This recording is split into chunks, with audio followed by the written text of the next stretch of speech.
ৰাইজ আজি একদম ৰন্ধা বঢ়া নিষেধ দেই। আজি মই একদম ৰান্ধিবলৈও মন যোৱা নাই, খুৱাবলৈও মন যোৱা নাই, খাবলৈও মন যোৱা নাই, সেইকাৰণে নেৰান্ধো। আজি নিজৰ যোগাৰটো কৰি লৈছোঁ ৰাতিৰ কাৰণে, বুজিছে।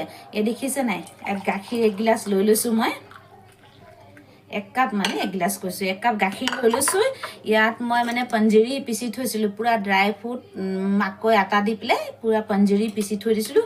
গাখীৰত ঢালিম আৰু ঢালি এগিলাচ খাম, আৰু তাতে দেশী ঘিউ ঢালি দিম 1 চামুচ, বুজিছে।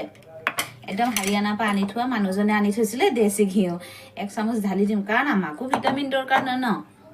আমি সদায় মানুহজনক খুৱাই থাকোঁ, ল'ৰা ছোৱালীক খুৱাই থাকোঁ, ল'ৰা ছোৱালী আৰু মানুহজনৰ পৰা অকণমান চানকাৰী আমি নাৰীসকলেও খাব লাগে, কাৰণ আমি সুৰক্ষিত থাকিলে ঘৰখন সুৰক্ষিত হ'ব, হয় নাই। আমিও সুস্বাস্থ্য থাকিব লাগে, কাৰণ গোটেই ঘৰৰ কাম আপুনি বেমাৰ থাকিলেও কৰিবই লাগিব। এদিন বেমাৰত এদিন শুব পাৰিব, পিছদিনাখন নোৱাৰে, ঘৰৰ কাম কৰিবই লাগিব। সেইকাৰণে আমাৰ স্বাস্থ্য পাতি আমাৰো ভাল থাকিব লাগে, হয় নাই। সেইটো কাৰণে এনেকৈ ঢালিম 1 চামুচ পঞ্জীৰী, আৰু এনেকৈ 1 চামুচ পূৰা দেশী ঘি ঢালি ল'ম, বুজিছে। আজি ৰাতিৰ মোৰ এনেকেই, আপোনালোকক খাব নাৰীসকলে, বুজিছে, বৰ দৰকাৰ আমাৰ।